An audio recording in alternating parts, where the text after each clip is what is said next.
बिस्मिल्लाहिर्रहमानिर्रहीम। नाज़रीन, आज का हमारा लेसन है मरकब अशारी पे। हमने पढ़ा था कि मुरक्कब कलमात का वो मजमूआ होता है जो अगर पूरा मानी ना दे उसको हम रकब नाक़िस बोलते हैं, और कलमात का वो मजमूआ जब पूरा मानी देता है उसको हम रकब ताम बोलते हैं। तो नाज़रीन, दो कलमात का या दो से ज़्यादा कलमात का वो मजमूआ जिसमें एक इशारा होता है और दूसरा जिसकी तरफ इशारा किया जाता है। अशारे को अशारा बोलते हैं और जिसकी तरफ इशारा किया जाए उसे मुशारन अलैह बोलते हैं। तो लिहाजा अगर ऐसा मुरक्कब होगा जिसमें अशारा और मुशारन अलैह पाए जाएंगे, यानी दोनों इसम होते हैं, इसमें अशारा और इसमें मुशारन अलैह, उसको हम रकब अशारी बोलते हैं। मिसाल के तौर पे हम कहते हैं, उर्दू में कहते हैं कि ये किताब है, तो इसमें ये क्या हुआ? इशारा हुआ। और किताब क्या हुई? मुशारन अलैह, जिसकी तरफ इशारा हुआ है। अच्छा नाज़रीन, जो कायदा है मरकब अशारी का, उसमें एक तो हमें लिहाज करना पड़ेगा कि अगर इसमें इशारा वाहिद हो तो मुशारन अलैह भी वाहिद होगा। अगर इसमें इशारा नर होगा यानी मुज़क्कर होगा इसमें इशारा, तो मुशारन अलैह भी मुज़क्कर होगा। अगर मुअन्नस होगा इसमें इशारा तो मुशारन अलैह भी मुअन्नस होगा। दोनों की इराबी हालत में अलबत्ता बाज़ का फ़र्क होता है कि जब हम इशारा जो है उसके साथ अल नहीं लगता, लेकिन जो मुशारन अलैह है उसके साथ हमेशा अल लगता है। मसला हम कहते हैं हाज़ल वालदो, यानी ये लड़का। इसी तरह हम तस्निया का सीगा बनाएंगे तो हम कहेंगे हाज़ानिल वलदानी, यानी देखें वलदानी के साथ अल लगा है लेकिन है दोनों तस्निया के सीगे में। हम कहते हैं हाज़िहिल बिन्तो। इसी तरह हम कहते हैं ज़ालिकल रजुलु, ज़ालिका इशारा है जिसका मतलब है मेल के लिए वो का इशारा है। ज़ालिकल रजुलु, तो रजल जो है उसके साथ अल लगा है। तो लिहाजा फिर हमें ये ज़हन में रखना चाहिए कि जो मुशारन अलैह है उसके साथ इराबी हालत जो है वो मुख्तलिफ होगी, यानी उसमें अल लगेगा जबकि इशारा के साथ अल नहीं लगेगा। अलबत्ता इसकी बाकी खूबियाँ जो अदद में हैं, जो जिन्स में हैं और जो वसत में हैं, उन तीनों का लिहाज रखा जाएगा और जो इराबी हालत है उसमें थोड़ा सा फ़र्क होगा।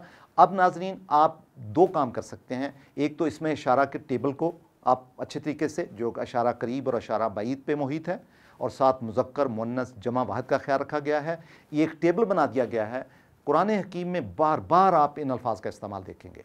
अगर आपको ये पता होगा कि जिसको हम दीज बोलते हैं उसको हा उलाई कहते हैं, और जिसको अंग्रेज़ी में दोस्त बोलते हैं वो उसको हम उलाई का कहते हैं जमा के सीगे में, और जब हम ये बोलते हैं तो हाजा कहते हैं, जब फीमेल के लिए इशारा करते हैं तो हाज ही होगा, और इनका जब दो के लिए हम तस्निया का सीगा इस्तेमाल करेंगे तो हाजानी, और फीमेल के लिए हातानी।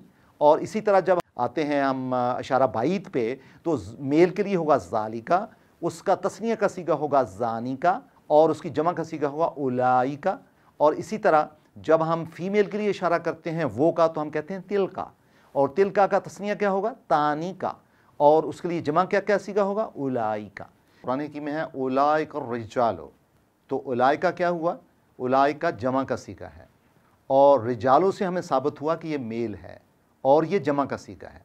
तो इसका मतलब ये हुआ ज़ालिकर रजालो का जो वाहिद है वो ज़ालिका है, तो उलाइकर रिजालो जमा का सीगा हुआ, यानी उलाई का क्या हुआ? इशारा, इसमें इशारा, और रिजालो क्या हुआ? ये मुशारन अलैह, और दोनों जमा के सीगे हैं और दोनों मेल हैं, और दोनों का जो अशारी हालत है, इराबी हालत है, वो भी अब देख सकते हैं। अच्छा, इसी तरह हम कहते हैं तिलकल इमरातु, तिलका देखो फीमेल के लिए इसमें इशारा है, और इमरातु औरत के लिए इस्तेमाल होता है, सिंगल है, फीमेल है, और दोनों में मुवासलत है। और ये भी देखें कि जब इराब आए हैं तो अल इमरातु अलफ़लाम लगा है, तिल के साथ कोई अलफ़लाम नहीं लगा। अच्छा, इसी तरह आप देखें उलाइकन निसाओ, तो उलाई का जमा है किसकी? फीमेल की, यानी जो तिल का है उसकी जमा है, और निसा औरतों को कहते हैं। तो अभी आप देखें उलाई का कन्निसाओ, ये बिल्कुल उस कायदे के मुताबिक है जो हमने पढ़ा है। इसी तरह हम कहते हैं हाजुल कुरानु, देखें हाजा इसमें इशारा है, मेल है या फीमेल है? हाजा मेल है और ये सिंगल है, और अल कुरान सिंगल है लेकिन अल्फ़लाम लगा है, यानी इराबी हाल दोनों की मुख्तलिफ है। चूँकि हमने ये पढ़ा था कि मुशारन अलैह के साथ अल्फ़लाम ज़रूर लगेगा। ज़ालिकल किताबो, ज़ालिका, ज़ालिका कौन सा इशारा हो गया? मेल का है और वो के लिए इस्तेमाल होता है, और किताब अल किताब अल्फ़लाम लगा साथ। इसी तरह हाज़ल हदीसो, हाज़ल बलदुल अमीन, ये सारे कुरान हकीम की मिसालें हैं, ये आप देख सकते हैं।